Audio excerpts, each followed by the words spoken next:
आज के इस एनडीए की विशेष प्रेस वार्ता को संबोधित करने के लिए हमारे मध्य भारतीय जनता पार्टी के राष्ट्रीय प्रवक्ता आदरणीय अजय आलोक जी उपस्थित हैं। साथ ही जनता दल यूनाइटेड के वरिष्ठ नेता, विधान परिषद के सदस्य और मुख्य प्रवक्ता आदरणीय नीरज कुमार जी उपस्थित हैं। राजविलास लोक जनशक्ति पार्टी की ओर से पार्टी के वरिष्ठ नेता और मुख्य प्रवक्ता राजेश भट्ट जी भी उपस्थित हैं। साथ ही साथ हम पार्टी के प्रदेश के प्रवक्ता श्याम सुंदर जी और राष्ट्रीय लोक समता पार्टी के नेता और प्रवक्ता नितिन भारती जी उपस्थित हैं। मैं विनम्र निवेदन करता हूं आदरणीय अजय आलोक जी से कि वे आज के इस प्रेस वार्ता को संबोधित करेंगे।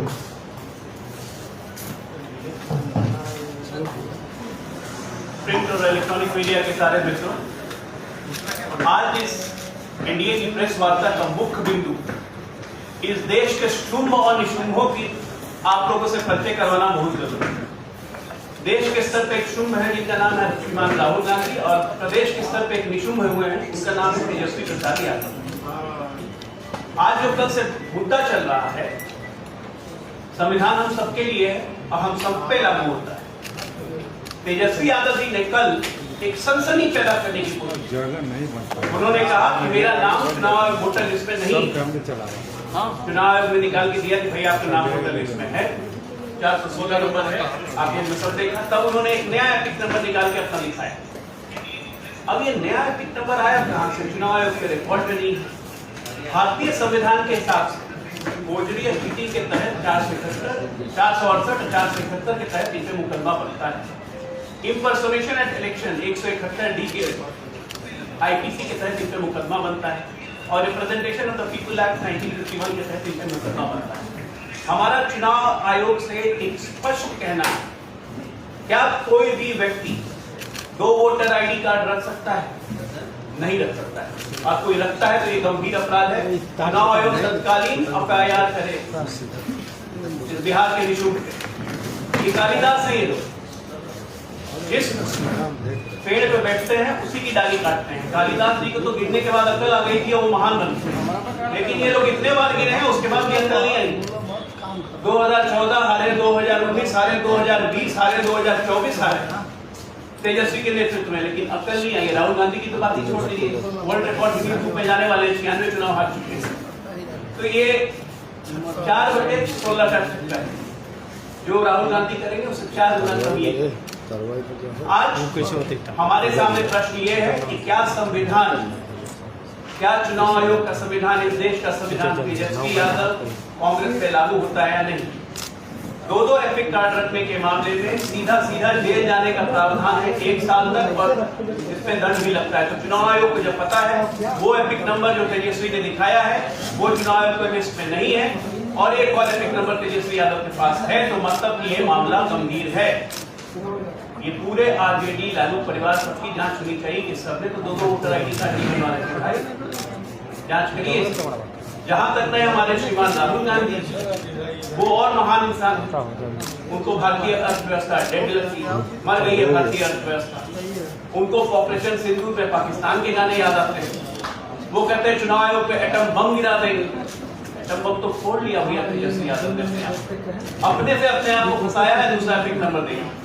आज इस प्रेस कॉन्फ्रेंस के माध्यम से हम सिर्फ ये अपील कर रहे हैं कि तेजस्वी यादव जो हैबिचुअल गुट्टे हैं उन पे चुनाव आयोग तत्कालीन कार्रवाई करे, एफआईआर करे, क्योंकि उनके पास 2 वोटर आईडी कार्ड हैं जो कि गुनाह है। आगे नीरज भैया और भैया राष्ट्रीय जनतांत्रिक गठबंधन के घटक दल के प्रदेश के हमारे सम्मानित प्रवक्ता और भारतीय जनता पार्टी के राष्ट्रीय प्रवक्ता डॉक्टर अजय आलोक जी, प्रिंट और इलेक्ट्रॉनिक मीडिया के सम्मानित साथियों, पहचान बदलने वाला जनादेश क्या संभालेगा? अपनी पहचान पर भरोसा नहीं, वो जनता का नेतृत्व कैसे करेगा? तेजस्वी यादव के नाम 7 घोटाले थे, अब 8वां घोटाला इसका नाम जुड़ा मतदाता पहचान पत्र घोटाला। उम्र 4 वर्ष, नाम घोटाला।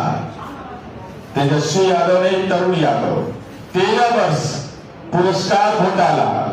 15 वर्ष, क्रिकेट घोटाला, विराट कोहली के नेतृत्व में खेला है। उम्र 21 वर्ष, IRCTC घोटाला। 26 वर्ष, उम्र घोटाला। 29 वर्ष, सैलरी घोटाला।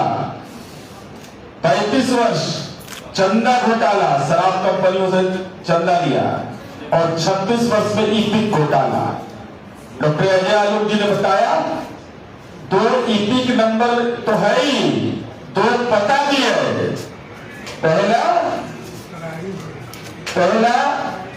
कि इनका पता 208 Kautilya Nagar, BB college, MP MLA colony Patna.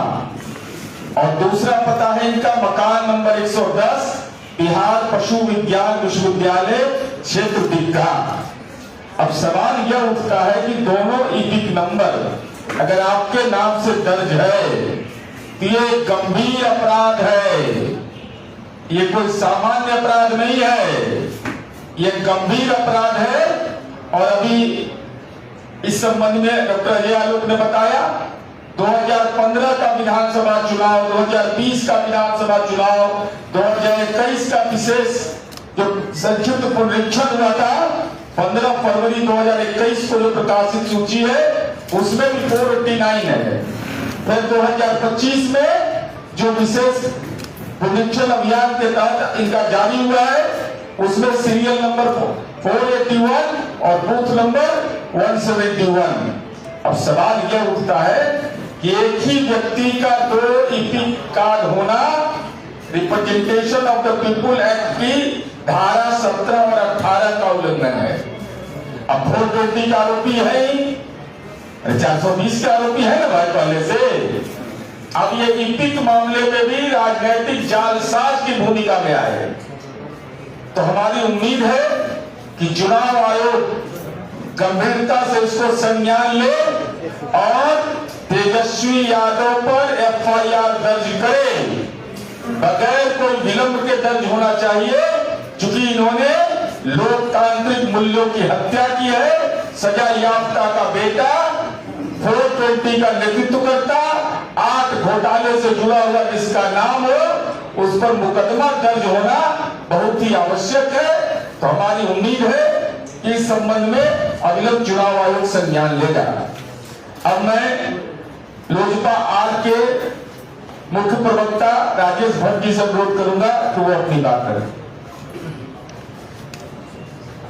आज राष्ट्रीय जनतांत्रिक गठबंधन के इस महत्वपूर्ण प्रेस वार्ता में शामिल तमाम हमारे वरीय साथी और इस प्रेस वार्ता में शामिल हुए तमाम सम्मानित पत्रकार बंधुओं का हार्दिक अभिनंदन। मित्रों, जैसा कि पुरानी परिपाटी रही है, राष्ट्रीय जनता दल के जो महाविराज हैं आदरणीय लालू प्रसाद यादव जी स्कूटर पर कभी साधु को ढोया करते थे। वही परंपरा को आगे बढ़ाते हुए तेजस्वी जी ने एक नई परिपाटी की शुरुआत करते हुए मतदाता सूची में भी उसी परंपरा को लागू करने का जो प्रयास किया है उसका छिटा जाता उदाहरण कल उन्होंने स्वयं ही प्रस्तुत किया। मित्रों, आप सब भारत के नागरिक हैं, कहीं ना कहीं के मतदाता हैं।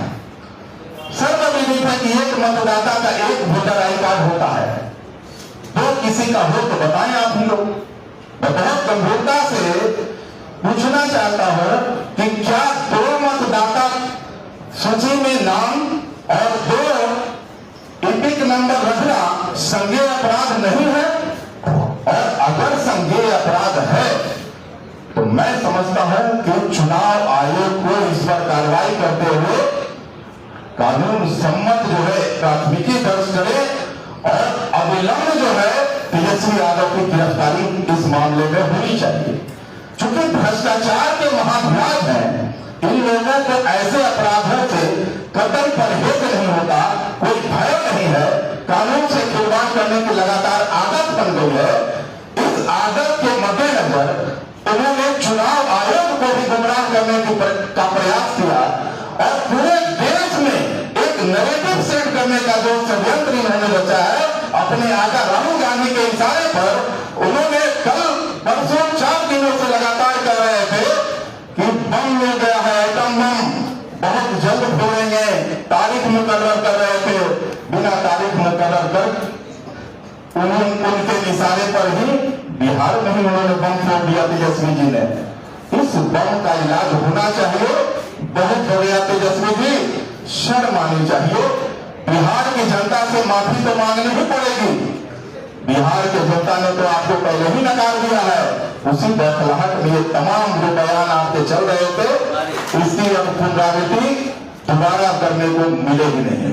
इसलिए मैं चुनाव आयोग से मांग करता हूं कि चुनाव आयोग को गुमराह करने के एक स्वायत्त संस्था जो संवैधानिक संस्था है, उनके आका जो संविधान की पुस्तक लेके दिन भर घूमते रहते हैं, संविधान का हवाला देते हैं, ये कौन से संविधान का उल्लंघन नहीं है? ये कौन सा संविधान के प्रति उनकी निष्ठा है जो संविधान के साथ खिलवाड़ कर रहे हैं, संवैधानिक संस्थाओं के साथ खिलवाड़ कर रहे हैं, स्वायत्त संस्थाओं पर आरोप लगा रहे हैं। मैं मांग करता हूं पार्टी की ओर से कि ऐसे आरोपों पर पुनरावृत्ति फिर ना हो, इसके लिए बेहद जरूरी है कि प्राथमिकी दर्ज करते हुए जो भी धारा उन पे लागू होता हो, जो हमारे काबिल साथी ने धारा का भी उल्लेख किया है, उन धाराओं के तहत उनकी गिरफ्तारी होनी चाहिए और कानून सम्मत कार्रवाई होनी चाहिए। धन्यवाद। धन्यवाद राजेश जी। अब मैं आग्रह करता हूँ हम पार्टी के प्रवक्ता आदरणीय श्याम सुंदर जी से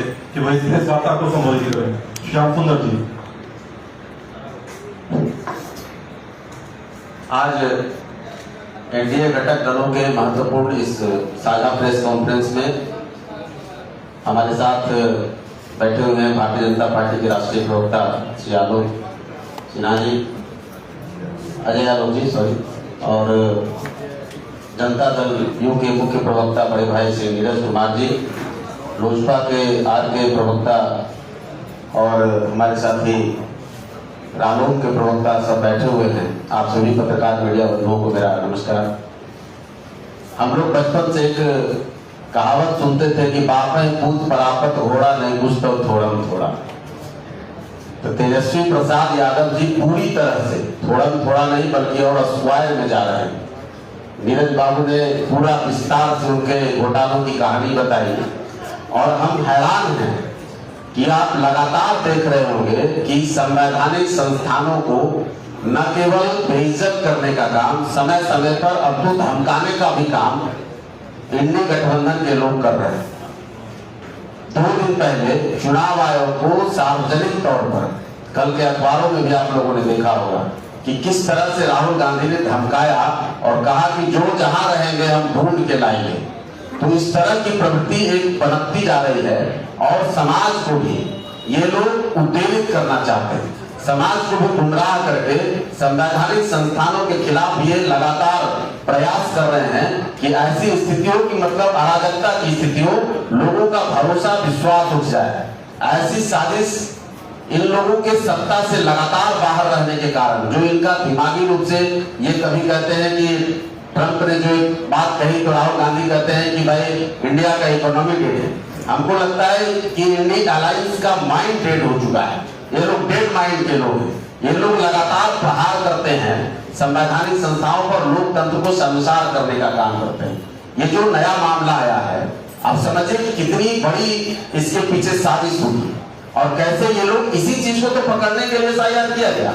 एसआईआर जो किया गया, ये जो लाया गया, ये तो इसीलिए आया था ना कि भाई इसमें वैसे लोग जो दोहरी वोटर आईडी कार्ड रखे 2 जगह बनाए हुए हैं, या जो गलत तरीके से जिन लोगों का मृत्यु हो गया, या जो लोग कहीं और के निवासी वो भी आकर के बनाए हुए हैं।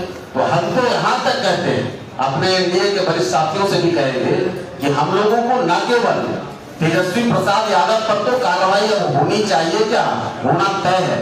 हम ये चुनाव आयोग से भी मांग करेंगे और किसी को डरने की आवश्यकता नहीं है। कम से कम बिहार में तो नीतीश राज है, सुशासन राज है। तो कोई भी संवैधानिक संस्थानों को अगर धमकाने का प्रयास करता है तो हम उन तमाम अधिकारियों से भी कहेंगे कि डरने की आवश्यकता नहीं है। चाहे जितना बड़ा चेहरा हो, वो किसी का मुगड़ा हो, सबके ऊपर कार्रवाई करिए, सुनिश्चित करिए। और हमारे यहाँ भी ऐसा नहीं है कि लोग हुटमार में ही जाके रह सकते हैं। बड़े बड़े लोग पटना के भी जेलों में रह सकते हैं, ऐसी व्यवस्था है। तो ऐसे लोगों पर तो कार्रवाई हो। और जो ये लोग इम्पोर्ट करके दूसरे राज्यों के लोगों को लाए हैं, जिनको ये राज्यसभा सांसद बनाते हैं, हम कहते हैं उनको भी चिन्हित करना चाहिए, उनका भी जांच होना चाहिए कि भाई कहीं बिहार में तो वोटर आईडी हरियाणा में भी होगा। तो वैसे लोगों को चिन्हित करके राष्ट्रीय जनता दल जो ऐसे लोगों का जमावड़ा तैयार कर चुका है, जो बिहारी युवाओं को अपने ही गठबंधन के, अपने ही साथ चलने वाले जो युवा होते हैं उनको वो धक्का दे देते हैं और दूसरे प्रदेशों के लोगों को ला करके उनको महिमामंडित कराने का काम करते हैं। तो ऐसे जो डुअल नेचर के लोग हैं, जो डुअल माइंड के लोग हैं, हम लोग 420 सुनते थे। अब देखिए संजोग 420 तो नहीं, लेकिन जो दूसरा यूनिक नंबर है उसमें 120 है, 3 अंक घट रहा है, 20 जरूर उनके पीछे लगा है। तो ये ऐसे लोगों को चिन्हित करके निश्चित तौर पर कार्रवाई होनी चाहिए, चुनाव आयोग भी करे। और हम कहेंगे पटना के डीएम साहब भी इसके लिए संज्ञान लें। उनको कल आकर के बयान देना पड़ा। समझिए कि नेशनल खबर बन गया, पूरे राष्ट्र में खबरें कल चली, लगभग नेशनल चैनलों पे चला और डीएम को सफाई देना पड़ रहा है। ये सफाई नहीं, इनकी सफाई करनी पड़ेगी। ये जो ऐसे लोग हैं जो गड़बड़ झाला करते रहते हैं और संवैधानिक संस्थानों को डराने धमकाने, जनता को गुमराह करने का प्रयास करते हैं, इन लोगों पर निश्चित तौर पर कार्रवाई होनी चाहिए।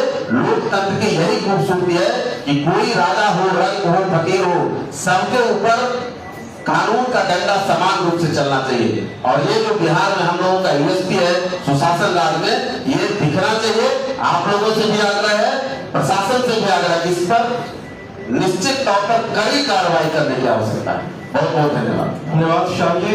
अब मैं आग्रह करता हूँ राष्ट्रीय लोक मोर्चा पार्टी नितिन भारती जी से कि वे इस प्रेस को संबोधित करें। नितिन भारती जी।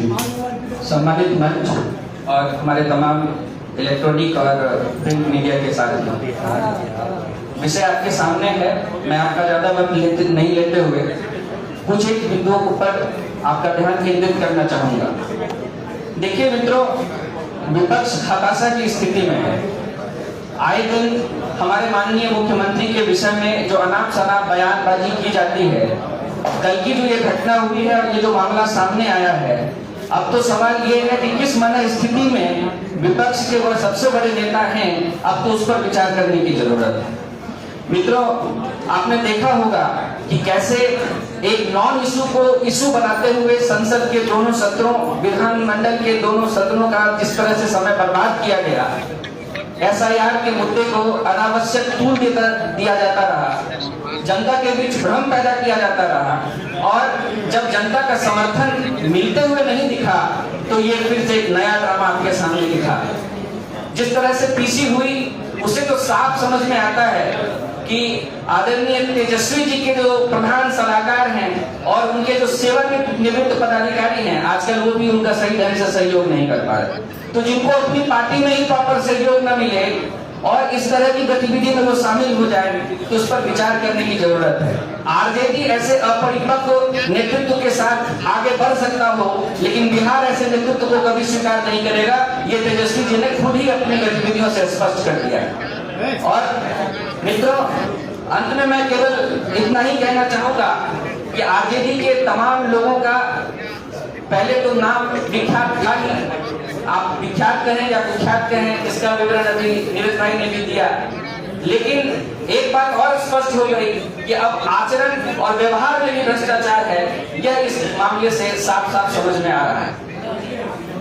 इन तमाम चीजों के साथ आज हमारे इस गठबंधन ने पीसी के माध्यम से जो कुछ भी कहा है, राष्ट्रीय लोक मोर्चा भी अपनी पूरी सहमति व्यक्त करता है और हम लोग एक साथ एकजुट होकर चुनाव आयोग से जो इस संबंध में मांग है हम रखेंगे। और मुझे पूरी उम्मीद है कि संवैधानिक संस्थाओं पर सवाल बेमतलब के खड़ा करने वाले, सेना के शौर्य पर सवाल खड़ा करने वाले इन तमाम लोगों को निश्चित रूप से सबक सिखाने की जरूरत है, ताकि ऐसी जो गतिविधि है वो दोबारा इस प्रदेश में ना हो और यह प्रदेश भारत के स्तर पर इन गलत खबरों की वजह से, इन अनावश्यक खबरों की वजह से और नाम खराब करने वाले खबरों की वजह से बिहार का नाम आगे ना हो, इसलिए मैं आप तमाम लोगों का बहुत धन्यवाद व्यक्त करता हूं कि आप इस प्रेस कॉन्फ्रेंस में आए और हम लोगों की बात आपने सुना। धन्यवाद। धन्यवाद नितिन जी। अगर किसी के प्रश्न होंगे